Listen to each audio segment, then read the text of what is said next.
متتبعي قناة عوالم مختلفة، مرحبا بكم من جديد في هذا الفيديو، والذي سنشاهد من خلاله آخر أشغال تثليث الطريق الرابطة ما بين دار السكة ومحطة الأداء سيدي علال البحراوي.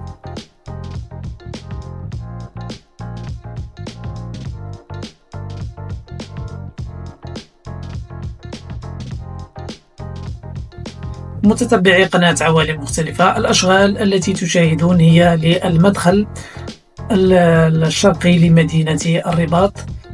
نفس الأمر بالنسبة للجهة المقابلة، فالأشغال تسير بوتيرة جيدة ومنتظمة،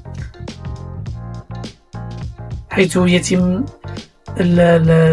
تمديد المسار الثالث بالنسبة لهذه الجهة.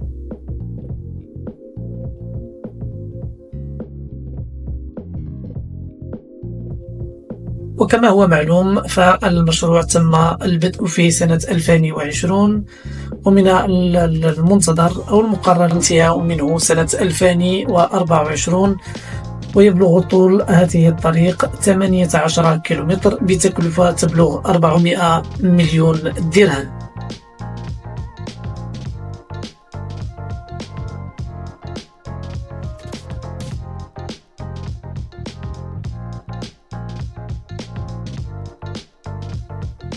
والهدف منه بطبيعة الحال توسيع الطريق إلى 3 مسارات في كل اتجاه، إنشاء مجموعة من الجسور وكذلك عبارات، وتحسين الإنارة والتشوير، ثم تشجير جوانب الطريق. أما من الفوائد المنتظرة منه تحسين السلامة الطرقية، تقليل الازدحام المروري، وكذلك تسهيل حركة التنقل بين الرباط وسيدي علال البحراوي.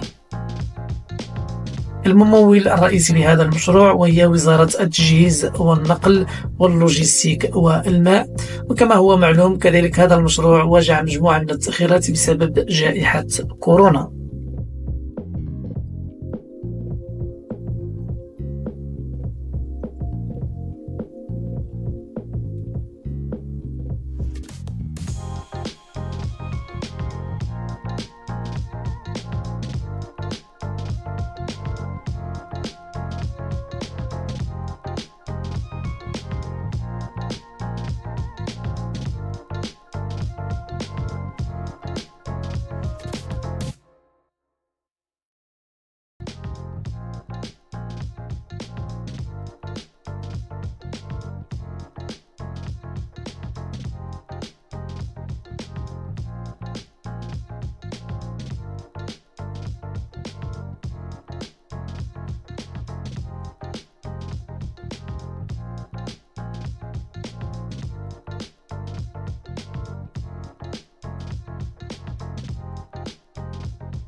متتبعي قناة عوالم مختلفة، تتبعتم معنا آخر أشغال تثليث الطريق الرابطة ما بين دار السكة وسيدي علال البحراوي، المقطع المؤدي إلى مدينة الرباط أو مدخل الشرقي لمدينة الرباط.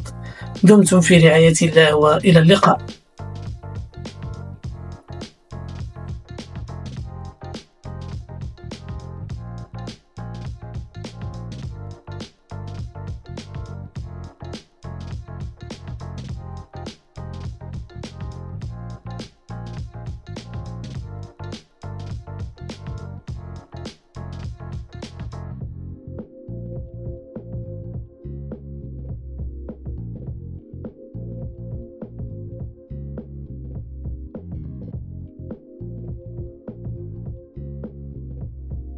Audio Jungle.